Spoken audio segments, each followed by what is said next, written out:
Notre chroniqueur Antoine se fait aujourd'hui critique littéraire et nous partage une de ses lectures, Les bons chrétiens de Jean de Saint-Chéron.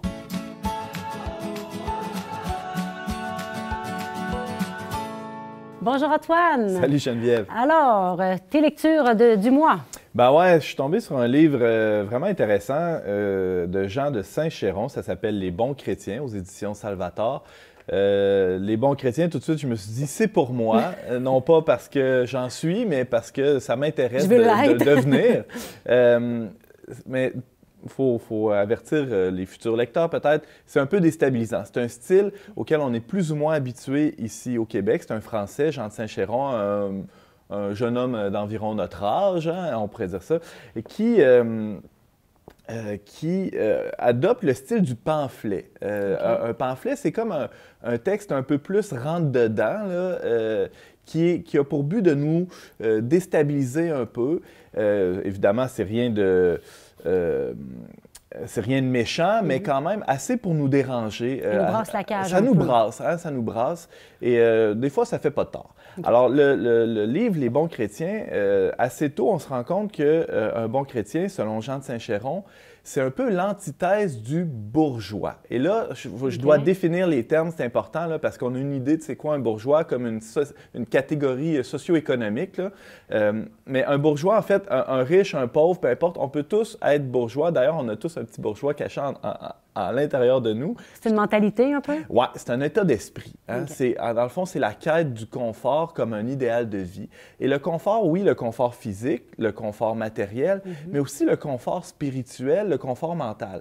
Et ça veut dire d'éviter à tout prix de se remettre en question, de remettre aussi jusqu'à notre vie de foi, notre pratique de foi, tout ça.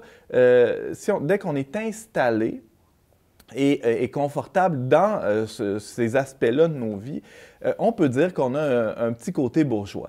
C'est le contraire du missionnaire. Bien, c'est intéressant que l'émission d'aujourd'hui porte sur le thème de la mission parce que, évidemment, qu'un bon chrétien, ça fait partie de notre appel, de notre baptême, c'est d'être en mission. Mais aussi, plus fondamentalement, le bon chrétien, c'est, bien, je le disais, c'est l'anti-bourgeois, mais c'est le saint. Rien de moins. Mais le saint, dans le fond, ça fait écho beaucoup, je dirais, c'est un peu une suite de l'exhortation apostolique du pape Gaudete et Exsultate, qui était finalement un rappel de la vocation à la sainteté de tous les baptisés. Jean de Saint-Chéron s'inscrit vraiment là-dedans. Comment il s'y prend? Il réfère beaucoup à plusieurs auteurs chrétiens qui, certains sont plus connus, Georges Bernanos, mais d'autres, Blaise Pascal, d'autres un peu moins, comme Flannery O'Connor, c'est une écrivaine américaine du dernier siècle qui élevait des dindons dans sa cour, mais qui avait une plume aussi formidable.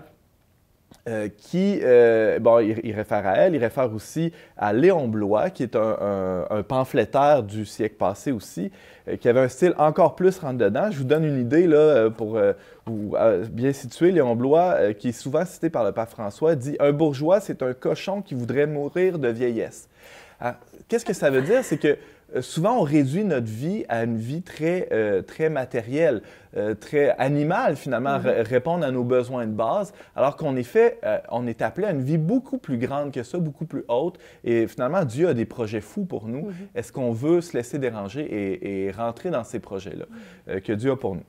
Je vous donne d'autres exemples. Bon, on a dit c'est quoi l'antithèse d'un bon chrétien, c'est un bourgeois, mais maintenant, c'est quoi un vrai bon chrétien? Jeanne d'Arc, par exemple, disait mourir en bonne chrétienne. Elle était attachée sur le bûcher, puis elle venait de subir son procès. Était très à l'aise avec sa foi, c'est-à-dire elle l'assumait pleinement, elle avait la conscience nette. Et c'est pour ça qu'elle affirme en toute conscience, je meurs en bonne chrétienne. À l'époque, ça voulait dire quoi? Et ça veut dire quoi aujourd'hui? Ça veut dire faire ses Pâques, se confesser une fois l'an, aller à la messe régulièrement. Est-ce qu'on peut réduire être un bon chrétien à une pratique cultuelle? Certainement pas. L'Épître de Jacques nous dit d'ailleurs en quoi ta foi se traduit en œuvre. Et, comment tu la montres? Comment ça se dit? L'œuvre suprême, c'est quoi? C'est l'amour. Ouais. Et comment, dans le fond, un chrétien, ça le dit, c'est un disciple du Christ. Et comment le Christ aime en souffrant la passion jusqu'à la croix. Et c'est à ça vraiment qu'on est appelé, nous aussi. Je vous donne une petite citation là, pour finir. Bien, pas une citation, mais dans le fond, un état d'esprit là, qui traverse tout le livre. L'auteur s'amuse beaucoup avec les paradoxes. Puis il insiste beaucoup sur le fait qu'un bon chrétien, c'est finalement, c'est un homme ou une femme qui se sait assez mauvais, hein, le paradoxe de bon, assez mauvais pour réclamer du Christ sa nature et sa grâce. Okay. Fait que le bon chrétien, c'est celui qui connaît sa limite et qui réclame la grâce de pouvoir aimer à la manière du Christ, c'est-à-dire en se donnant complètement. Jusqu'au bout. Jusqu'au bout. Tout un programme. Ben ouais, mais c'est une bonne lecture, c'est assez léger, c'est très drôle à plusieurs endroits. Je vous le recommande. Les bons chrétiens de Jean de Saint-Chéron. C'est publié chez Salvator, c'est tout récent, là, ça date de 2021.